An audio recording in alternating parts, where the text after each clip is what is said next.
നിങ്ങളൊക്കെ അറിയാവുന്ന പോലെ മുസ്ലിം ലീഗിൻ്റെ സംസ്ഥാന അധ്യക്ഷൻ അദ്ദേഹത്തെ പാർട്ടി ചുമതലപ്പെടുത്തിയതിനനുസരിച്ച് ആ പ്രക്രിയ നടത്തിക്കൊണ്ടിരിക്കുകയാണ്.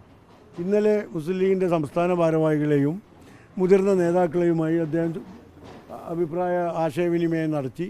ഇന്ന് മുസ്ലിം ലീഗിൻ്റെ MLA-മാരെയും പ്രധാനപ്പെട്ട മലബാറിലെ ജില്ലാ കമ്മിറ്റി ഭാരവാഹികളെയുമാണ് ചർച്ചയ്ക്ക് വിളിച്ചിട്ടുള്ളത്.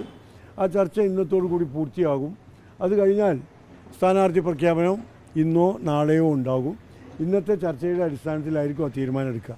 ഏതായാലും വൈകില്ല, ഒന്നുകിൽ ഇന്ന് അല്ലെങ്കിൽ നാളേക്കപ്പുറം പോവില്ല. ഒക്കെ പൂർത്തിയായി, ഒക്കെ ചേർന്നു, ഒരു തർക്കമില്ല. വളരെ സ്നേഹത്തിലും പരസ്പര വിശ്വാസത്തിലും അത് പൂർത്തിയാക്കിയിട്ടുണ്ട്. ഇല്ല, തിരുവമ്പാടിയിൽ മുസ്ലിം ലീഗ് മത്സരിക്കും.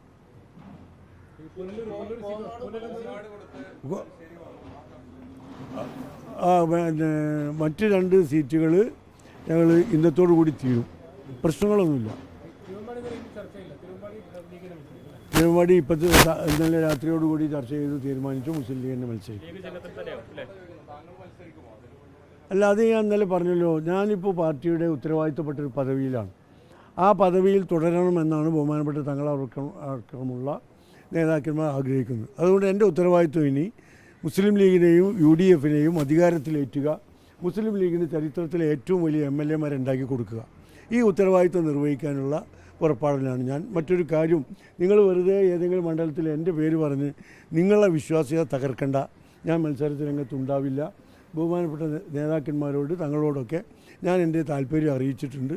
എനിക്ക് ഈ പാർട്ടിയുടെ ജനറൽ സെക്രട്ടറി സ്ഥാനമാണ് ഏറ്റവും വലുതായും ഉന്നതമായും തോന്നുന്നത്. തങ്ങളൊക്കെ അത് സമ്മതിച്ചിട്ടുണ്ട്. ആ രൂപത്തിലാണ് മുന്നോട്ട് പോകുന്നത്. അതൊക്കെ പാർട്ടി ചിഹ്നത്തിലല്ലാതെ പാർട്ടി പിന്നെ ഏത് ചിഹ്നത്തിലാണ് മത്സരിക്കുക?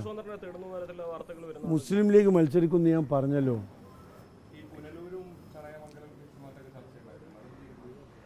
അല്ല, അത് 2 മണ്ഡലം, പിന്നെ പുനലൂരാണെങ്കിലും കോങ്ങാടാണെങ്കിലും പിന്നെ കോൺഗ്രസ്സിന് താല്പര്യമുണ്ട്, അവരെടുത്തിട്ടുണ്ട്. കോങ്ങാടൊക്കെ അവർ സ്ഥാനാർത്ഥിയെ പോലും നിശ്ചയിച്ചിട്ടുണ്ട്. പകരം തരാനുള്ള സീറ്റിനെ കുറിച്ച് ഞങ്ങളും അവരും തമ്മിലുള്ള ചർച്ചകൾ ഇന്നത്തോടു കൂടി പൂർത്തിയാവും.